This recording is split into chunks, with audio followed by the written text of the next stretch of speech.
আমার নাম কাজী সোহেল আহমেদ। আমার বাসা হচ্ছে ভেড়ামারা। ছবিগুলো কি আপনার আঁকা? হ্যাঁ, এটা আমার চারুকলা ব্যাকগ্রাউন্ড আছে ওখান থেকে। আচ্ছা, আপনি চারুকলাতে শিখেছেন, তারপরে এখন আর্ট করেন। আপনি কি কাউকে শেখান এগুলো? হ্যাঁ ছবি মানুষকে আঁকিয়ে দিচ্ছেন? হ্যাঁ, আর ছবির জন্য কত করে চার্জ করছেন?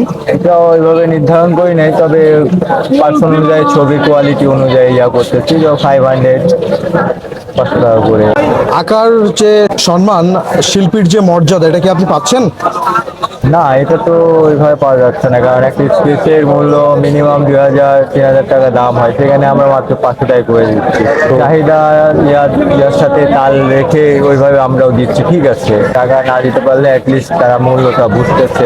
এর গতবার আরেকবার আসছিলাম, তো ভালো লাগছে, তো এবারও মোটামুটি আসছি যে 3 দিন মানুষের সাথে সময় দিব আর কি। লালন শাহের যে দর্শন, এই দর্শনকে পছন্দ করেন? আমি তো টোটালি সম্পূর্ণ জানি না, তবে যেটুকু জানছি তাতে মোটামুটি আমার ভালোই লাগছে আর কি। আপনি কি বলতে পারবেন আমাদের কিছু? না, আসলে আমার বলার ইয়া নাই। অসংখ্য ধন্যবাদ আপনাকে, ভালো থাকবেন।